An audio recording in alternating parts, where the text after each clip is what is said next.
Just for a moment, I want to mention a few things about a couple of groups within the pre-wrath position. Differing groups that believe a similar system, but they disagree with each other and try to keep themselves separate from each other. And every theological umbrella, within that theological umbrella, you'll have differing groups. And so that's not a strange thing. I just want to point out something I've noticed within the pre-wrath group. There's two major groups that I've noticed that have strong disagreements amongst each other, but at the same time, they're trying to teach a form of the pre-wrath rapture. And that is the non-King James only Prewrathians and the King James only Prewrathians. Your non-King James only, like Alan Kirshner, Chris White, Charles Cooper, go back to the early 90s, Marvin Rosenthal, Robert Van Campen, those guys, the non-King James only Prewrathians, they have noticed something in their studies that the King James only Prewrathians have not noticed. And that is that there are verses and texts within the King James Bible that clearly teach a pre-trib rapture. I dealt with this recently concerning Alan Kirshner. He responded to a video that I posted on this channel about the fact that I believe that the 24 elders prove a pre-trib rapture. The 24 elders found in Revelation 4 and 5. Now, I believe it clearly teaches a pre-trib rapture. He says it doesn't, but the way he dealt with it on his blog and his response to my video was he just simply corrected the King James Bible. Corrected it, so to speak. He said the King James Bible is mistranslated, and so therefore, if it's translated like the modern versions, then you'll see that the 24 elders are not an argument for the pre-trib rapture. Now, he never said that they are an argument for the pre-wrath. He basically said at the end of it that we're not sure who they are, so we don't really know what the answer to this question is in the sense of who are the 24 elders. But he did say, because the King James Bible is mistranslated, you cannot use it as a pre-trib argument.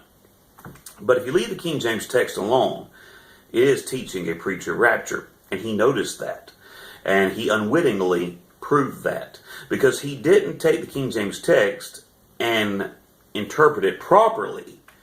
He changed it.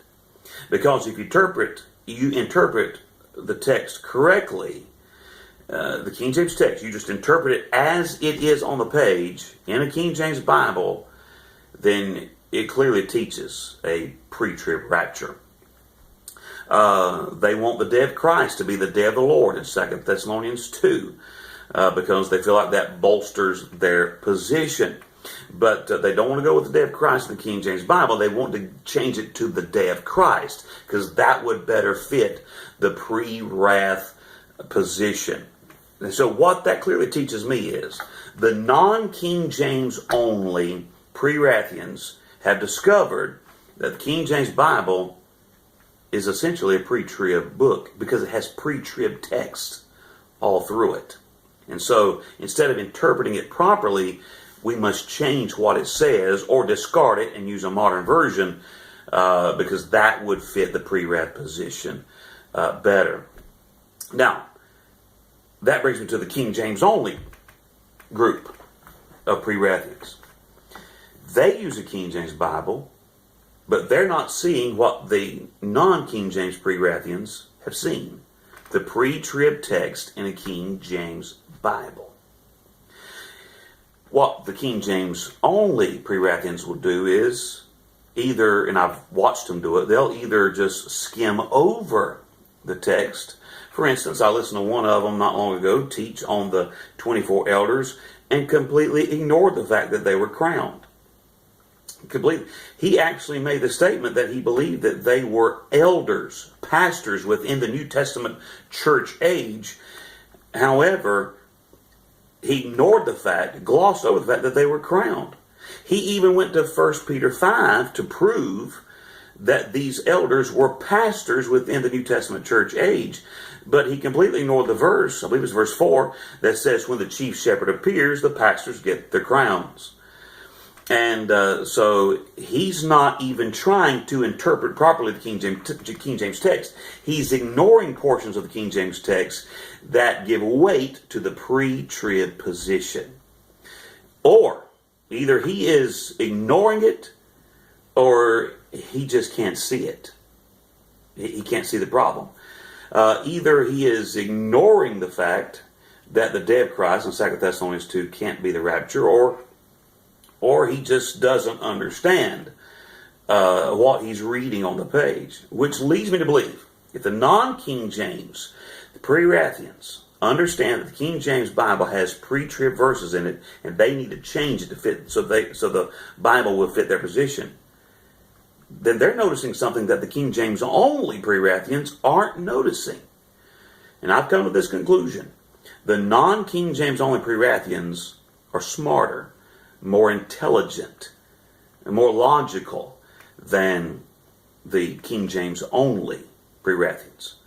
So the King James Only Prewrathians are dumber than the non-King James Only Prewrathians, because they can't see, while they're using a pre-tribulational Bible, they cannot see that it's a pre-tribulational Bible, and they're still trying to teach the pre-rat position. At least the non-King James Prewrathians have noticed, if you're going to teach a pre-wrath rapture, you better change the text of the King James Bible, because it teaches a pre-trib position.